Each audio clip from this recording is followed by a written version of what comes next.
Hello, English learners. Welcome back to the Real English Podcast. I'm Jack, and I'm ready for a fun chat today. And I'm Emily. We're so glad you're joining us again. Hey, Emily, did you know humans only use 10% of their brains? Actually, Jack, I'm pretty sure that's just a common myth. Wait, is that true? I have believed that for years. Yeah, it's a popular rumor, but it's definitely scientifically false. Well, that little chat brings us perfectly to today's topic. Exactly. Today we're learning how to gently correct misinformation. Right, because sometimes your friends share things that are completely wrong. Yeah, like a fake news story or a silly internet rumor. Have you ever had to correct someone in casual conversation? Oh, definitely. But it can feel a bit awkward, right? Very awkward. You really don't want to sound arrogant or rude. Exactly. Nobody wants to start a fight over a silly fact. This is why this topic is perfect for upper intermediate learners.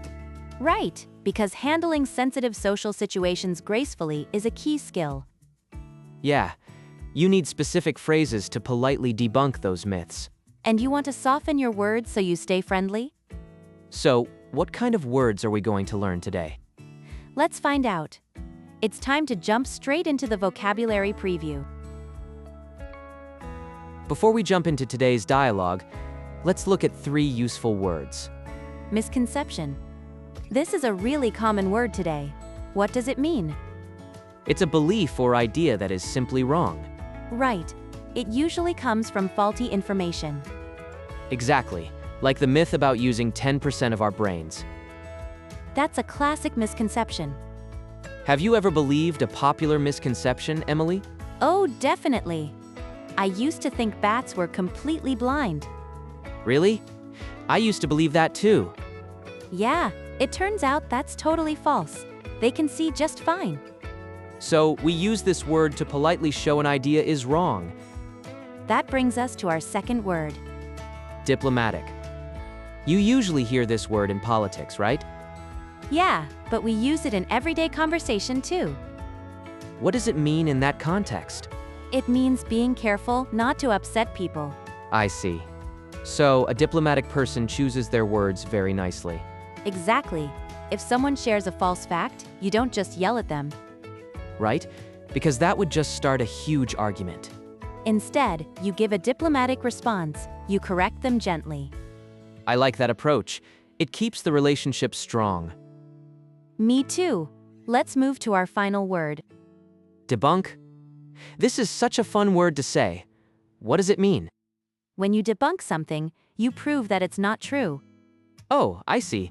So you expose a false idea or a popular myth. Yes, exactly. You might see videos that debunk health myths online. I watch those all the time. They're really fascinating. Have you ever had to debunk a silly rumor about yourself? Thankfully, no. But it's great to know how to debunk things gracefully. I completely agree. Now that we have our vocabulary ready, what's next? It's time to hear these words in action. Let's jump into the dialogue.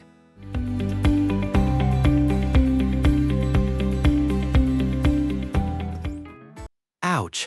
Maya, please stop cracking your knuckles. Why not?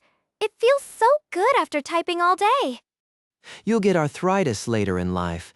It's terrible for your hands. I might be wrong, but I think that's a common misconception. Are you sure? My parents warned me about it constantly. Yeah, I read recently that doctors managed to debunk that completely. Oh, that's such a relief. I was actually getting worried. So cracking your knuckles is perfectly safe? Exactly. It's just gas bubbles popping inside your joints.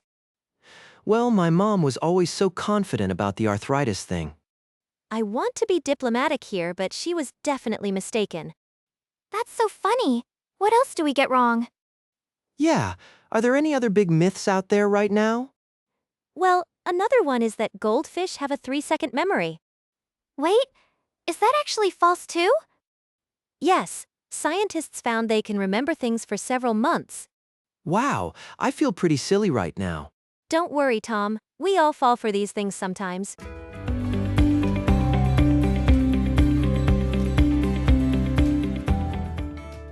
Welcome back, everyone. Let's look at the vocabulary from that dialogue. Yeah, there were some really useful words in there. Exactly. We heard a few great ways to correct someone politely. What was the first word that stood out to you? I really like the word misconception. Oh, that's a good one. What does it mean exactly? It means a wrong idea that many people believe is true. Right. Like when people say goldfish have a 3-second memory. Exactly. That's a very common misconception. Oh, I like how you use the word common there. Yeah, we almost always say common misconception together. Have you heard any other good misconceptions lately? Well, someone told me lightning never strikes the same place twice. Really? I thought that was actually true. Nope. Scientists actually manage to debunk that one all the time. Ah, debunk. That's our next vocabulary word, right? You guessed it. To debunk means to prove an idea is false. I see. You usually debunk myths or rumors, right? That's exactly right. You show people the real facts. I love watching videos where experts debunk fake science. Me too. They're always so interesting to watch. So, how can we correct someone without making them mad? That brings us to our last word today. Are you talking about the word diplomatic? Yes, diplomatic. It means being careful not to offend anyone. That's such an important skill for upper intermediate learners. Absolutely. You want to correct them, but stay friendly. Right? You might say, I want to be diplomatic here. That's a perfect phrase to soften a correction. Have you ever had to be really diplomatic at work? Oh, definitely. I use it when my boss suggests a bad idea. That's a great example. You have to be polite. Exactly. Being diplomatic saves you from a lot of trouble. Well, these are some fantastic words to practice this week. They really are. Try using them in your next English conversation. So we know what it means to be diplomatic. Exactly. Now we need the actual words to do it. Right. It's really hard to correct someone in the moment. Have you ever frozen when someone said something totally wrong? Oh, definitely. My uncle loves sharing fake news at dinner. Yeah, family dinners are a total minefield. What do you usually say? I usually just stay quiet. I don't want an argument. I get that, but there are easy phrases to use. Tell me a bit more. How can we start? A great way is to agree first, then correct them. You mean say they're right when they actually aren't? Not exactly. You can start by saying, I used to think that too, but... Oh, I really like that. It shows you understand them. Right? You're saying their mistake is totally normal. Yeah, because you made the exact same mistake before. Exactly. For example, I used to think that too, but apparently sugar doesn't make kids hyper. That's a great one. It feels very gentle. What's another way we can share facts politely? Maybe we can blame the facts instead of the person. That's an interesting point. How do you mean? You could use the phrase, it actually turns out that... Yes, that's perfect. It sounds very objective and calm. Right. You aren't telling them that they are dumb? You're just sharing some interesting new information with them.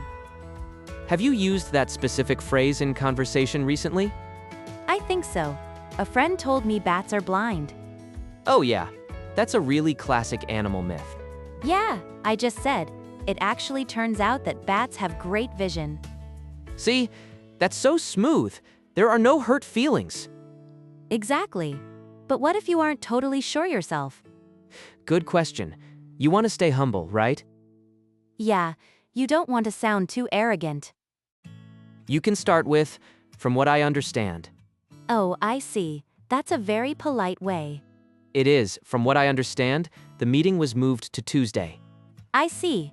It leaves room for them to be right. Exactly. It makes it a conversation, not a strict lecture. These are so useful. I feel ready for my next family dinner. To hear a diplomatic way to debunk a misconception, let's listen to the dialogue one more time.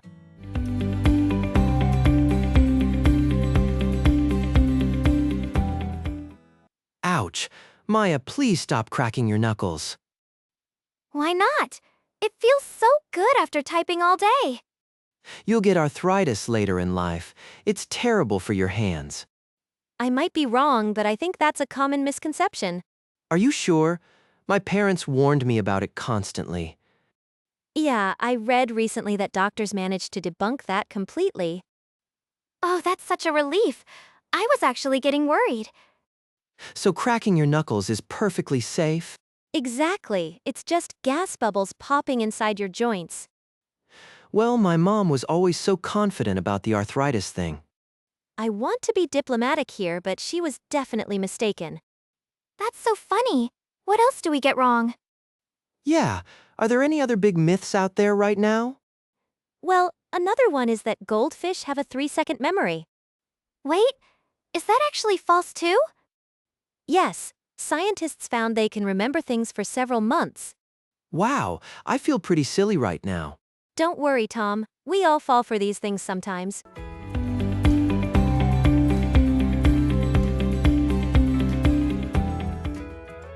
Listening to that dialogue again always makes me smile. Yeah, Tom really started to panic about his knuckles. He sure did. But Maya handled his panic so perfectly. She really did.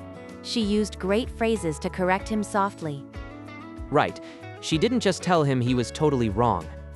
That would be a bit too aggressive for casual chat. It definitely would. Tact is so important in these moments. So, now it is time for you to get some practice. That's right. We want you to speak out loud with us. We will play a few key sentences from the conversation. Just listen closely and repeat right after the speaker. Try your best to copy her friendly tone of voice too. Exactly. You want to sound gentle and very diplomatic. I might be wrong, but I think that's a common misconception. Yeah, I read recently that doctors managed to debunk that completely. Exactly. It's just gas bubbles popping inside your joints. I want to be diplomatic here, but she was definitely mistaken. Yes, scientists found they can remember things for several months. Great job practicing those phrases out loud, everyone. Yes, your conversational skills are definitely getting much stronger. Just remember, correcting someone's facts doesn't have to be scary. Exactly right. Just stay polite and use these gentle phrases. Thank you so much for hanging out and learning with us today. If you found this helpful, please like, share, and subscribe. Doing that really helps us create more English videos for you. We always love having you in our listening community. Have a really fantastic week, and we'll see you in the next video. Goodbye, and keep up the great work.